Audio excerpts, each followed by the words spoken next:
Hello everyone, welcome to my YouTube channel Excel in education.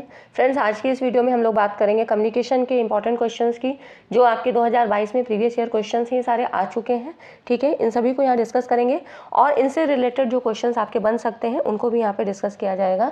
आने की क्या संभावना है, कुछ ऐसे टर्म्स जो कि कम्युनिकेशन से अक्सर पूछे जाते हैं। ठीक है, तो आप लोग वीडियो को पूरा देखिएगा। वीडियो पसंद आए तो लाइक एंड शेयर ज़रूर करिएगा। चलिए स्टार्ट करते हैं और टेलीग्राम चैनल को भी आप लोग जरूर ज्वाइन करिए। देखिए यहाँ पे कह रहा है प्रभावी संप्रेषण के अवरोधों को सही अनुक्रम में व्यवस्थित कीजिए। तो प्रभावी जो है संप्रेषण होता क्या, इफेक्टिव कम्युनिकेशन की बात करें तो यहाँ पर ये जो होता है, क्योंकि आपको पता है प्रभावी संचार दो तरफा मार्ग है। यहाँ पर संदेश की प्रभावशीलता इस बारे में नहीं है कि संदेश कैसे व्यक्त किया जा रहा है, बल्कि ये इस बात पर डिपेंड करती है कि उसको रिसीवर द्वारा जो है वांछित अर्थ में समझा जाता है या नहीं, वो किस तरह से उसको ले रहा है, किस तरह उस तरह मैसेज पहुँच रहा है। तो अब हमें कैसे पता लगेगा कि इफेक्टिव कम्युनिकेशन है या नहीं हो रहा है, तो जबकि उसमें फीडबैक शामिल होगा। अगर रिसीवर की तरफ से सेंडर को फीडबैक बराबर मिल रहा है, प्रॉपर वे में मिल रहा है, तो मतलब इफेक्टिव कम्युनिकेशन हो रहा है। अब ये फीडबैक आपका फॉर्मल हो सकता है, इनफॉर्मल हो सकता है, मौखिक, लिखित, कुछ भी हो सकता है। तो यहाँ पर यही कह रहा है कि अगर इसमें ये कह रहा है अवरोध, तो इस इफेक्टिव कम्युनिकेशन में कुछ अवरोध भी आते हैं। अब ये अवरोध कौन कौन से हो सकते हैं, किस तरह से हो सकते हैं, तो देखिए कुछ सिमेंटिक बाधाएं होती है, मनोवैज्ञानिक बाधाएं। सिमेंटिक बाधाएं से मतलब समझ रहे हैं भाषाई बाधाएं, और सिमेंटिक बाधाएं होंगी, मनोवैज्ञानिक बाधाएं। कुछ ऑर्गेनाइजेशनल बैरियर्स होते हैं, कल्चरल बैरियर्स होते हैं, शारीरिक बाधाएं होती हैं, ये सारी चीज़ें होती हैं। अब हम सिमेंटिक बाधाओं की बात करें कि वो क्या होता है, सिमेंटिक बैरियर्स क्या होता है, तो सिमेंटिक बाधाओं को भाषा अवरोधों के रूप में भी जाना जाता है।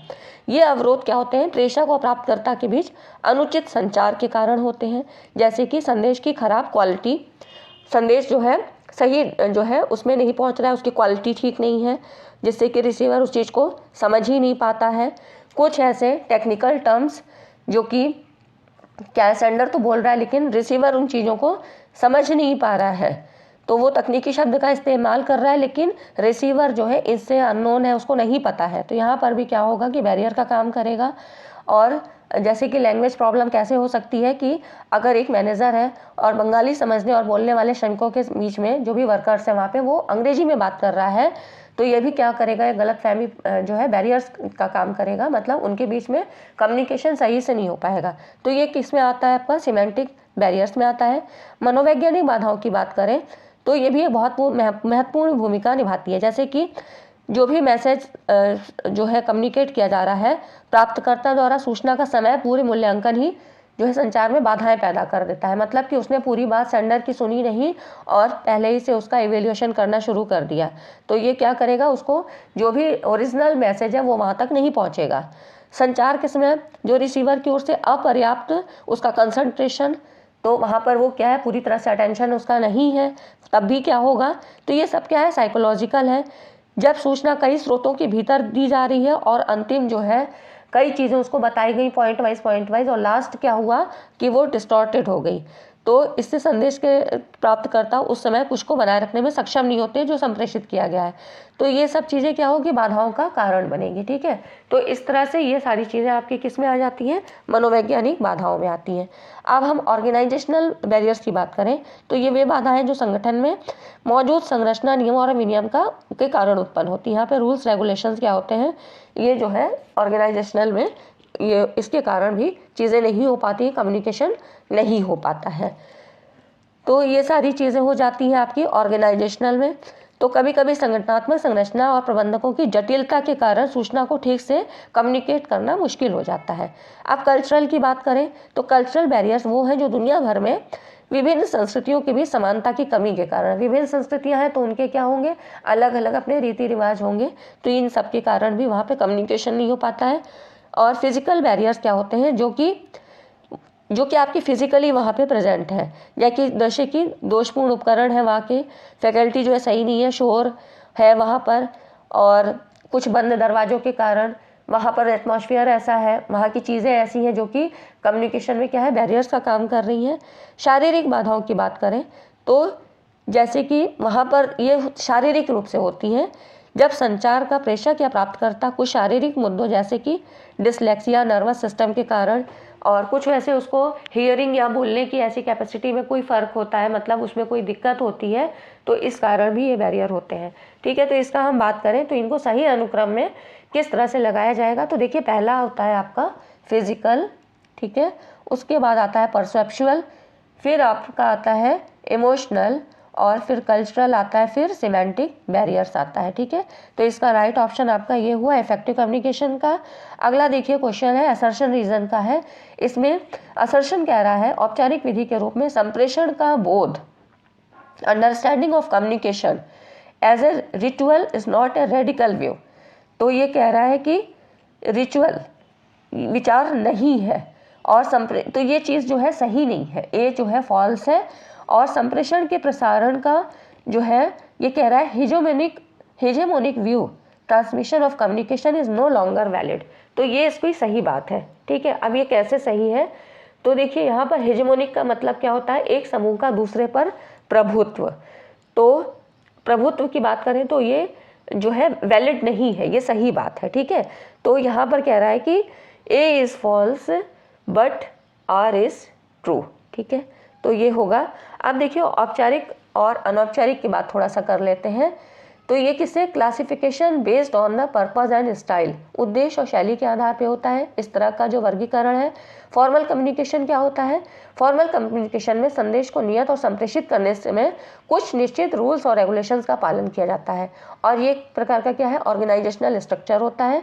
इसमें सही भाषा और सही उच्चारण की आवश्यकता होती है, और किसी भी संगठन के लिए औपचारिक संचार की प्रणाली आवश्यक होती है। इससे क्या क्या फ़ायदे होंगे, स्मूथ कम्युनिकेशन होगा, इफ़िशियंसी इंक्रीज करेगी, और परमानेंट रिकॉर्ड होता है, डिसिप्लिन होता है, और आपस में औपचारिक संगठन में जो है विभिन्न कार्यों विभागों के बीच कोऑर्डिनेशन होता है। फिर विश्वसनीयता भी होती है क्योंकि वहाँ पर एक पर्सनल रिकॉर्ड होता है। Smooth flow of information, flow जो इन्फॉर्मेशन होती है वो एक सही से जो है वहाँ पर काम करती है। ठीक है, तो इस तरह से ये चीज़ें यहाँ पर औपचारिक कम्युनिकेशन में होती है, फॉर्मल कम्युनिकेशन।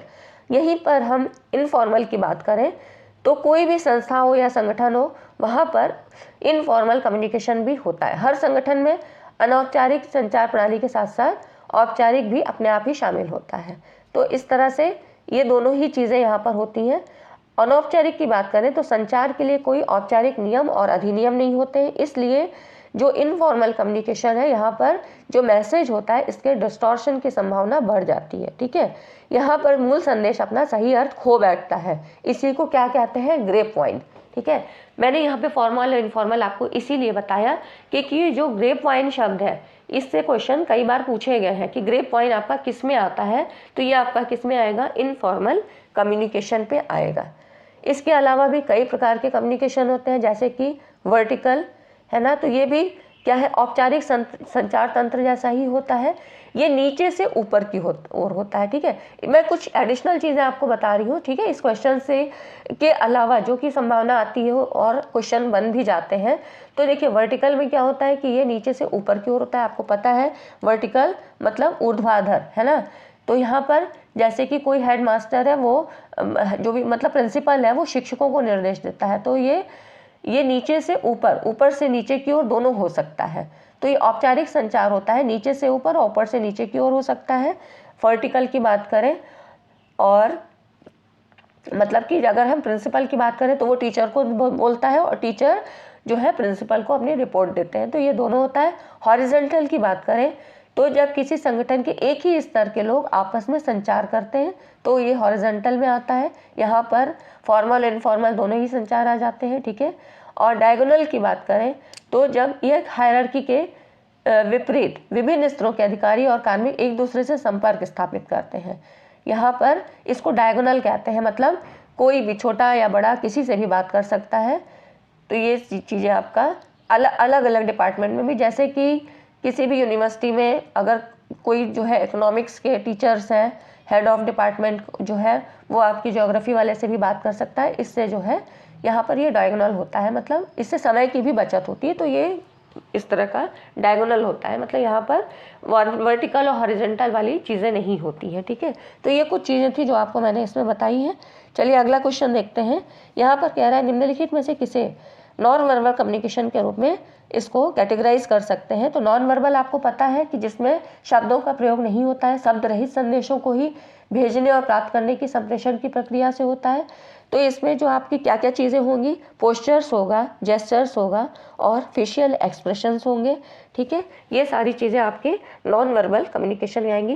क्वेश्चन को बहुत ध्यान से पढ़िएगा, तभी आपका क्लियर हो जाएगा कि क्या पूछ रहा है। अगला क्वेश्चन देखिए, यहाँ पर कह रहा है कि अधिकांशतः संप्रेषण के साथ शक्ति संबंधी मूल्य जुड़े रहते हैं। स्टेटमेंट पहला कह रहा है संप्रेषण के साथ शक्ति संबंधी मूल्य जुड़े रहते हैं, और दूसरा कह रहा है जिनके पास संप्रेषण की शक्ति नहीं होती है वे सदैव इसे अर्जित करना चाहते हैं। तो देखिए, दो स्टेटमेंट है यहाँ पर। जो संप्रेषण की प्रक्रिया होती है विचारों के आदान प्रदान पर आधारित होती है। ये आदान प्रदान किसी भी रूप में हो सकता है, मतलब शाब्दिक, अशाब्दिक या सांकेतिक भी हो सकता है। तो संप्रेषण के साथ शक्ति संबंधी मूल्य भी जुड़े रहते हैं। ठीक है, तो ये चीज़ सही है, और मतलब ये पहला भी सही है क्योंकि इसके साथ शक्ति संबंधी मूल्य जुड़े रहते हैं, और जिनके पास संप्रेषण की शक्ति का ह्रास होता है वो इसे पाना चाहते हैं। बिल्कुल सही चीज़ है। तो दोनों ही स्टेटमेंट करेक्ट है। ठीक है, ये दोनों, इसका जो है ए ऑप्शन सही है। अगला देखिए, कह रहा है एक्सेप्शनल क्लासरूम कम्युनिकेशन क्या रिजल्ट देता है। तो यहाँ पर देखिए, ये कह रहा है कि 4 ऑप्शन दिए हुए हैं। यहाँ पर इसका राइट ऑप्शन आपका होगा नोटिसेबल स्टूडेंट अचीवमेंट। ठीक है, एक्सेप्शनल क्लासरूम की बात करें तो कम्युनिकेशन कैसा होगा, उल्लेखनीय विद्यार्थी उपलब्धि होगी, तो स्टूडेंट का जो अचीवमेंट है वो नोटिस करने योग्य होगा। ठीक है, अगला क्वेश्चन देखिए, जनसंचार के संबंध में कौन से कथन सही है। मास कम्युनिकेशन की बात कर रहा है, तो यहाँ पर क्या क्या चीज़ें आपकी सही होंगी कि messages are prepared by non professional, नहीं, ये ठीक नहीं है, ये गलत है। Messages are prepared for professional, और हाँ ठीक है ये चीज़ आपका, और ये सही। और इसके बाद है मैसेजेस आर रैपिडली डिसेमिनेटेड, संदेश का तेज़ी से प्रसार किया जाता है, ये भी ठीक है। और messages are suppose to be understood, ठीक है, ये अपेक्षा की जाती है कि वो बोधगम्य है। ठीक है, तो इसमें ये चीज़ें हो गई कि यहाँ पे मास कम्युनिकेशन मतलब ज़्यादा लोगों को एक साथ कम्युनिकेट करना है। ठीक है, तो ये इसका राइट ऑप्शन हो गया आपका सी। अगला क्वेश्चन देखिए, संचार में यहाँ पे कह रहा है संचार में करेक्ट सीक्वेंस आइडेंटिफाई कीजिए। ठीक है, ये थोड़ा मिसप्रिंट है यहाँ पे, identify the correct sequence of information processing in communication. तो ये आपको पता है कि यहाँ पर देखिए कौन कौन सा चीज़ होता है। पहला तो आपको इनपुट देना होता है ना, इनपुट के बाद आपका डेटा एंट्री होता है, उसके बाद देखिए फिर कह रहा है कि प्रोसेसिंग होती है, स्टोरेज होता है, और तब कहीं जाके आपको आउटपुट फाइनली मिलता है ना। तो यहाँ पे आप ऑप्शन देख सकते हैं। उसके बाद देखिए ये इस फिगर को याद रखिएगा, यहाँ पर देखिए 5 स्टेप में दिखाया गया है कि सूचना का जो है ट्रांसमिशन किस तरह होता है। इनपुट दिया जाएगा, फिर यहाँ पर देखिए ये हो गया दत्त की मतलब डाटा एंट्री हो गई, फिर संसाधन हो गया, फिर भंडारण, फिर आउटपुट मिलता है। तो इस तरह से ये इसका एक फिगर होता है, इसको ध्यान रखिएगा। कभी ऐसा भी होता है कि ये 5 चीज़ें ना दी हो, आपको कुछ और दिया हो, तो वहाँ पर ये सीक्वेंस आपको याद रखना है। ठीक है, सीक्वेंस को समझ लीजिए और इसके अकॉर्डिंग ही आंसर दीजिएगा। अगला देखिए फिर है यहाँ पे संप्रेषण के पारंपरिक उपागम कौन से हैं।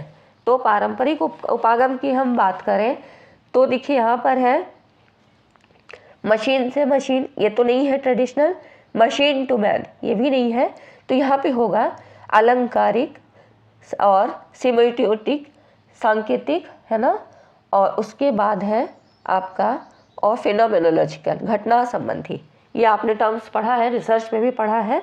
तो ये सारी चीज़ें क्या है, पारंपरिक ट्रेडिशनल अप्रोच है। अभी क्या है, टेक्नोलॉजी बेस्ड होती हैं, तो लेकिन पहले इस तरह से थी। तो ये इसके आपके राइट ऑप्शन हो गए। अगला क्वेश्चन देखिए, 9वां क्वेश्चन कह रहा है स्टेटमेंट की फॉर्म में है। यहाँ पर पहला कथन है इंटरपर्सनल कम्युनिकेशन की बात कर रहा है, is the availability of immediate feedback. Interpersonal communication तो कह रहा है कि संचार का दोष तात्कालिक, इमीडिएट की बात कर रहा है, तो ये रॉन्ग है। और दूसरा कह रहा है जनसंचार का सबसे बड़ा लाभ इसकी विलंबित प्रतिपुष्टि है। तो लाभ तो नहीं है, क्योंकि फीडबैक यहाँ पे मास कम्युनिकेशन में आपको पता है कि फीडबैक तुरंत नहीं मिलता है ना। ज़्यादा लोग हैं, एक साथ कम्युनिकेट किया जा रहा है, तो फीडबैक कैसे तुरंत मिलेगा, नहीं मिल पाएगा। तो ये कोई इसका लाभ तो है नहीं, तो एडवांटेज नहीं है। तो ये दोनों ही क्या है, बोथ स्टेटमेंट्स आर इनकरेक्ट, है ना। तो ये होगा आपका बोथ स्टेटमेंट, मतलब दोनों ही स्टेटमेंट इनकरेक्ट है। अब हम इसकी बात कर लेते हैं। देखिए आपको मैं ये पूरा जो है इसको समझा देती हूँ। इम्पर्सनल और इंटरपर्सनल ये क्या होते हैं, क्योंकि इससे संबंधित क्वेश्चन भी आ सकते हैं। अब की बार इसमें इंटरपर्सनल पूछा गया है, तो अब हो सकता है इम्पर्सनल पूछा जाए।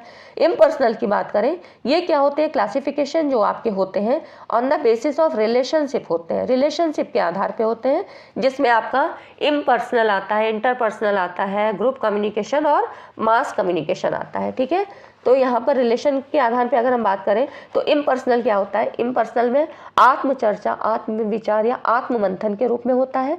इसमें संदेश प्रेषक और संदेश प्राप्तकर्ता एक ही व्यक्ति होता है। ठीक है, और एक स्वचालित जो है कम्युनिकेशन प्रोसेस है। इसके माध्यम से मनुष्य स्वयं का और दूसरों का मूल्यांकन प्रार्थना करता है। ठीक है, जैसे कि अगर अब इस तरह से अब कभी आ जाए, हे परमात्मा, ये क्या हो गया, मतलब वो गॉड से बात कर रहा है। जब कभी अगर वो, जैसे हम संकट में होते हैं तो क्या है, भगवान से बात करते हैं ना, तो ये हो गया आपका इम्पर्सनल। ठीक है, इसमें वो स्वयं, यहाँ पर कोई भी और अधिक लोग नहीं है, इम्पर्सनल में स्वयं की बात करता है। इस प्रकार के संप्रेषण का प्रयोग हम अपने जीवन की प्लानिंग के लिए करते हैं। ठीक है, और स्वयं से संवाद स्थापित करते हैं कि अपने आप ही अगर हम कोई गलती हो जाती है तो कहते नहीं हम कितने मूर्ख हैं, अरे मेरे से ये गलती हो गई। तो ये क्या है, इम्पर्सनल है। ठीक है, ये आपके टाइप्स ऑफ रिलेशनशिप के आधार पे है। इंटरपर्सनल की बात करें तो यहाँ पर दो व्यक्तियों के बीच विचारों, भावनाओं, सूचनाओं का प्रत्यक्ष या अप्रत्यक्ष आदान प्रदान होता है, और दो व्यक्तियों के बीच संपर्क का होना भी ज़रूरी है। तो ये टू वे प्रोसेस हो गया। और यहाँ पर क्या होगा, फीडबैक का भी महत्वपूर्ण स्थान होगा। जैसे कि आपने पढ़ा सेंडर और रिसीवर, तो रिसीवर क्या ऐसे रिस्पॉन्स देगा, सेंडर की बात पे ही होगा, तो फीडबैक वहाँ पे मिलता है। तो फीडबैक यहाँ पे भी हुआ, इंटरपर्सनल है क्योंकि, और इसी के आधार पर से संप्रेषण प्रक्रिया आगे बढ़ती है। जैसे कि आप फ़ोन पे बात करते हैं, ईमेल करते हैं, चैटिंग करते हैं, तो यहाँ पे क्या होता है, तुरंत मैसेज आता है ना। तो इस तरह से ये, इसके अलावा भी क्या होता है कि भाषा, शब्द, चेहरे की प्रतिक्रिया, हाथ हिलाना, और इस तरह से आप जैसे कोई दूर है तो आप उससे क्या है, हाथ से हिलाकर अपनी जेस्चर्स को यहाँ पर प्रदर्शित करते हैं। तो ये भी क्या हो गया, इंटरपर्सनल कम्युनिकेशन हो गया। ग्रुप कम्युनिकेशन की बात करें तो ये भी क्या होता है कि जो इंटरपर्सनल कम्युनिकेशन है, उसी का एक्सपेंडेड फॉर्म है। यहाँ पर दो से अधिक व्यक्ति विचार और कौशल का आदान प्रदान करेंगे। ठीक है, और समूह संप्रेषण कितना बेहतर होगा, इसमें फीडबैक कितनी अधिक मिलेगी, ये समूह के प्रधान और सदस्यों के संबंधों पर निर्भर करता है। तो इस तरह से यहाँ पर ये हो गया आपका ग्रुप कम्युनिकेशन। मास कम्युनिकेशन में क्या होगा, ये काफ़ी प्रचलित है अभी आज के ज़माने में, मतलब जन प्लस संप्रेषण। जैसे जन संप्रेषण होता है मास कम्युनिकेशन, तो जन संप्रेषण का विशाल जन समूह के साथ संप्रेषण करने से होता है, और यहाँ पर यांत्रिक उपकरणों का प्रयोग किया जाएगा, जिसमें कई संदेशों को एक साथ बहुत लोगों तक पहुँचाया जा सकता है। जैसे कि मास कम्युनिकेशन में किस तरह से हो सकता है, जैसे कि न्यूज़पेपर के द्वारा टेलीविज़न, रेडियो, सिनेमा, इंटरनेट, ये सारे क्या है आपके मास कम्युनिकेशन के उदाहरण। ठीक है, तो ग्रुप कम्युनिकेशन, मास कम्युनिकेशन में आपको फ़र्क समझ में आ गया। चलिए ये चीज़ें हो गई आपकी। अब देखिए अगला, हाँ तो फ्रेंड्स देखिए अगला जो क्वेश्चन है आपका टाइप्स ऑफ कम्युनिकेशन, और इधर डिस्क्रिप्शन है, लिस्ट 1 और लिस्ट 2 है। इसमें आपको कुछ टर्म्स दिए हैं, आपको यहाँ पे इससे मैच करना है। तो इस तरह के क्वेश्चन अक्सर आते हैं, तो आपको इन टर्म्स को समझना ज़रूरी होता है। देखिए जैसे यहाँ पे फैटिक है, फीडबैक आप सभी लोग जानते हैं ना, सेंडर और रिसीवर के बीच जो कम्युनिकेशन हो रहा है और रिसीवर अपना जैसा रिस्पॉन्स देता है उसी को फीडबैक कहते हैं। मतलब ये पता लगता है कि फीडबैक के द्वारा ही आपको पता लगता है इफेक्टिव कम्युनिकेशन कितना प्रभावी है, कितनी अच्छी तरह से हो रहा है। मेटा मैसेज या मेटा कम्युनिकेशन ये क्या होता है, इसको समझिए। जैसे कि हम जो भी बात कहते हैं और जो भी रिसीवर तक पहुंच रही है उसमें कुछ अंतर आ जाता है। अब ये किसी भी तरीके से हो सकता है, किसी भी कारण से हो सकता है, जैसा कि हमने बैरियर के बारे में भी पढ़ा था कि उन्हीं के थ्रू ये सब चीज़ें होती हैं। तो अब जब हम इस तरह से सेंडर और रिसीवर के बीच कम्युनिकेट कराते हैं तो कुछ नॉन वर्बल जो संकेत, मतलब साइंस होते हैं, कुछ संकेत ऐसे होते हैं जो कि शब्दों के द्वारा नहीं होते हैं, लेकिन आपके बॉडी लैंग्वेज के द्वारा, चेहरे के एक्सप्रेशन के द्वारा, कहने के ढंग के, उतार चढ़ाव के आधार पे ये क्या होता है कि आपकी बात को पहुंचा सकते हैं। मतलब इनका जो तरीका है वो अच्छा भी हो सकता है और बुरा भी हो सकता है, कहने का मतलब ये है। तो इसमें क्या होता है कि जैसे आप जब अच्छे से हंस के बोल देते हैं कोई चीज़ अपनी, तो आधी बात तो आपकी शब्दों के द्वारा और आधी आपके एक्सप्रेशन के द्वारा पहुंचती है। उसी तरह ही जैसे हम कोई गुस्से वाली बात कहते हैं तो हमारा जो है हाव भाव एकदम चेंज हो जाते हैं। तो यही सारी चीज़ें क्या होती हैं, समझने को जो हमें आउटपुट मिल रहा है, ये चीज़ें सब मिल के क्या होती हैं, वहाँ पर इफ़ेक्ट डालती हैं। और ऐसी स्थिति को समझने को मेटा कम्युनिकेशन कहते हैं। ठीक है, तो ये जो संचार की प्रक्रिया है ये बीनीथ द सरफेस चलती है, मतलब सतह के नीचे चलती है। तो इस तरह से ये मेटा कम्युनिकेशन क्या है, आपके मतलब जो नॉन वर्बल है और प्लस आप जो बोल रहे हैं, ये सारी चीज़ें मिलके आपके जो समझने का लेवल है, जो कॉग्निशन लेवल है, वो ऐसे समझता है कि कम्युनिकेशन किस टाइप का है और हमें किस तरह की बात पहुंचाने की कोशिश की जा रही है। ठीक है, तो यही होता है मेटा कम्युनिकेशन। इसी तरह से और भी कुछ टर्म्स आते हैं जैसे कि काइनेसिक्स। ये भी क्या होता है, नॉन वर्बल या जो है वर्बल, गैर मौखिक या गैर शाब्दिक, मतलब नॉन वर्बल या जो है संचार का ही एक रूप माना जाता है। ठीक है, गैर मौखिक या इसको गैर शाब्दिक भी कह सकते हैं, मतलब शब्द नहीं होंगे, आपको जेस्चर्स के द्वारा ही यहाँ पर कम्युनिकेट करना है। और शारीरिक गतिविधियों के आधार पे जैसे कि body language, sign language, para language, touch के द्वारा, आई कांटेक्ट के द्वारा, ये सारी चीज़ किस में आती हैं, काइनेसिक्स में। ये कुछ टर्म्स हैं जो मैं आपको बता रही हूँ और ये पूछे जाते हैं। ठीक है, पैरालिंग्विस्टिक में क्या होता है, यहाँ पर टोन होता है कि शब्द जैसे कम्युनिकेशन जब आप कहते हैं तो कुछ क्या होता है, कुछ हाई पिच हो जाती है, कुछ बहुत सॉफ्ट वॉइस में आप बात करते हो। तो ये सारी चीज़ें क्या है, जो संचार का स्वर होता है, टोन है, कैसे कहे गए हैं, इन सब का जो यहाँ पे स्टडी की जाती है वो पैरालिंग्विस्टिक में होती है। तो मतलब यहाँ पे टोन से बात होती है। ठीक है, तो ये चीज़ें हैं। अब इसमें देखिए आपको, वो तो मैंने आपको कुछ टर्म्स बता दिए। ठीक है, बीच बीच में जैसी चीज़ें आती जाती हैं तो मेरी कोशिश रहती है कि उनको भी यहाँ पे कवर कर लिया जाए। अब देखिए लेटरल कम्युनिकेशन, तो यहाँ पर इनको मैच करना है। तो देखिए यहाँ पर देख लीजिए, जो फैटिक है, फैटिक मतलब ग्रीट करना, अभिवादक करना, अभिवादन करना। फीडबैक आपको पता ही है, कूटवाचक, मतलब जो भी सेंडर है, रिसीवर ही पूरा जो है रिस्पॉन्स देता है। और मेटा में ऐसा संप्रेषण के बारे में, संप्रेषण है ना, जो भी कम्युनिकेशन हो रहा है उसी के साथ साथ और एक चीज़ जो हमें अदर साइंस के द्वारा, लैंग्वेज के द्वारा पता लगती है, वो चीज़ें संप्रेषण के बारे में, संप्रेषण। ठीक है, तो ये चीज़ें हो गई। अब लेटरल कम्युनिकेशन क्या होता है, समवर्ग के बीच होता है। ठीक है, अच्छा ये तो हो गई आपके क्वेश्चन से संबंधित चीज़ें। कुछ और चीज़ें मैं आपको यहाँ पे समझाने की कोशिश करती हूँ जो आपके टर्म्स यहाँ पूछे जाते हैं। जैसे कि पैराफ्रेजिंग क्या होता है, ये एक ऐसी स्किल है जो कि जो लिसनर है उसके लिए आवश्यक होती है। मतलब अच्छा जो लिसनर है, कम्युनिकेशन तो यहाँ भी हो रहा है ना, लिसनर कब होगा, जबकि कोई भी जो सेंडर है वो अपनी बात कहना चाह रहा है और वो सुनने वाला सुन रहा है, तो उसने जो अभी तक सुना है उसको अपने शब्दों में व्याख्या करे। तो अच्छे श्रोता से अपेक्षा की जाती है कि जो आपने आपको बात बताई वो आपने कितनी ग्रहण की, उसको कितनी तन्मयता से सुना, है ना। तो इससे ये पता लगता है कि संप्रेषण प्रभावी है या नहीं और उसमें किस प्रकार के सुधार की ज़रूरत होती है। तो यही होता है पैराफ्रेजिंग। ये कहाँ पे होगा, अधिकतर तो ये क्लास में होता है। जैसे कि जब टीचर कोई बात कह रहा है और स्टूडेंट उसको उसी तरह से ग्रहण कर रहे हैं। ठीक है, तो इससे छात्रों को पता लगता है कि शिक्षक द्वारा कही बात को समझ रहे हैं नहीं, इससे मतलब प्रॉफिट क्या होगा, इससे लाभ क्या होगा, एडवांटेज क्या है। ठीक है, ऐसे कह सकते हैं। तो और यहाँ पर गलतफहमी या मिथ्या जो भी कुछ ऐसी भ्रम होता है उसको भी दूर किया जा सकता है, क्योंकि अगर उस तरह उसने बात नहीं बताई पैराफ्रेजिंग में तो इसका मतलब ये कहीं ना कहीं उसके समझने में थोड़ी गलती है। ठीक है, तो ये अब क्या है, मेमोरी लेवल को भी बढ़ाएगा। जब जैसे कि क्लासरूम में हम करते नहीं कि हाँ कोई चीज़ हमने समझाई और आप बताओ कि अभी मैंने क्या क्या समझाया, इसको समरी फॉर्म में बताओ, तो इससे क्या होगा, मेमोरी लेवल भी बढ़ेगा। तो ये पैराफ्रेजिंग होता है। एक और टर्म्स आता है जो अक्सर पूछा जाता है, सिंक्रोनस और एसिंक्रोनस मीडिया क्या होता है। तो सिंक्रोनस की बात करें, इसको समकालिक या तुल्यकालिक, और असिंक्रोनस अतुल्यकालिक। ठीक है, तो यहाँ पर देखिए असमकालिक या अतुल्यकालिक, मतलब सिंक्रोनस और एसिंक्रोनस।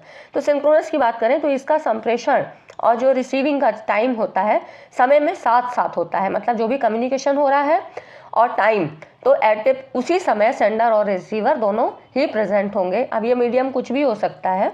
ठीक है, तो जैसे कि क्रिकेट मैच आप देखते हो, कोई भी लाइव टेलीकास्ट देख रहे हो, मैच चल रहा है आप देख रहे हो यहाँ से, है ना, और रेडियो से कुछ भी डायरेक्ट जो है प्रसारण ट्रांसमिशन हो रहा है, क्लास आपकी होती है। तो इस तरह से यहाँ पर ये होता है कि लाइव, है ना, जो भी चीज़ लाइव हो रही है आप तुरंत रिस्पॉन्स कर सकते हो, तो ये सिंक्रोनस में होता है, ठीक है। एसिंक्रोनस की बात करें तो यहाँ पर क्या होता है, यहाँ पर एक ही समय में आपको इकट्ठे होने की आवश्यकता नहीं होती है, इसको एसिंक्रोनस मीडिया कहते हैं। यहाँ पर क्या होता है, जैसे कि प्रिंटेड कोई भी आपको फॉर्मेट में कुछ दे दिया जाता है, कोई भी मटेरियल दे दिया जाता है, रिकॉर्डेड कुछ हो सकता है, ऑडियो वीडियो लेक्चर्स होते हैं जो कि आप क्लासरूम में भी करते हो ना, रिकॉर्डेड वीडियो आपको यूट्यूब पे मिल जाती हैं, तो इसको आपने डाउनलोड किया और फिर बाद में आप जब भी अपनी सुविधा के अनुसार आप सुन सकते हो, तो ये हो जाता है एसिंक्रोनस, ठीक है। अब इसके और भी देखिए टर्म्स क्या होता है, सर्विलेंस, निगरानी जिसको बोलते हैं, इसका मुख्य क्या होता है, निगरानी, सर्वेलेंस क्या होता है, ये जब मास कम्युनिकेशन, जनसंचार के समारोह में जो भी वहाँ पे एक्टिविटीज़ हो रही हैं, इवेंट्स हो रहे हैं, घटनाएं हैं, और समाज के विकास में जानकारी प्रदान करना, ठीक है।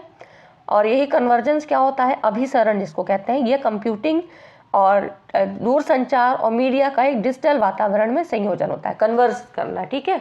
तो ये काफ़ी चीज़ों को एक साथ वहाँ पे कन्वर्स और डाइवर्जेंट आप समझते हैं ना, कन्वर्स मतलब एक ही बिंदु पे आकर केंद्रित हो जाना, तो यहाँ पर ऐसा एटमॉस्फेयर होगा जिसमें कि डिजिटल से संबंधित जो भी है वो एटमॉस्फेयर यहाँ पर दिया जाएगा, ठीक है। तो ये हो गए।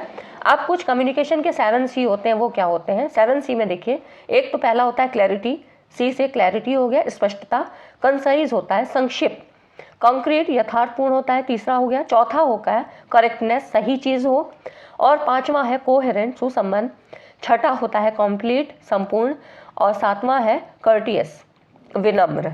तो ये कुछ चीज़ें, ये टर्म्स होते हैं जो कि आपको समझना चाहिए कि क्या चीज़ें हैं और कम्युनिकेशन में किस तरह से काम करती हैं, ठीक है फ्रेंड। तो आज ये कुछ टर्म्स थे जिनको मैंने क्वेश्चन के माध्यम से भी समझाने की कोशिश की है, प्लस क्वेश्चन में जो चीज़ें हैं वो तो समझाई ही गई हैं, अदर्स जो क्या एक्सपेक्टेड है और क्या आ सकती है, संभावना क्या है, वो भी यहाँ पे कवर किया है, ठीक है फ्रेंड्स। तो वीडियो आपको अगर पसंद आया हो, ये वीडियो सेशन अच्छा लगा हो, तो वीडियो को लाइक ज़रूर किया करिए, आपका फीडबैक मुझे मिलता है ना, तो इस तरह से चैनल को भी सपोर्ट मिलता है। आप अगर सब्सक्राइब कर लेते हैं तो चैनल को भी सपोर्ट मिलता है, और वीडियो पसंद आती है तो लाइक एंड शेयर ज़रूर करिए, ठीक है।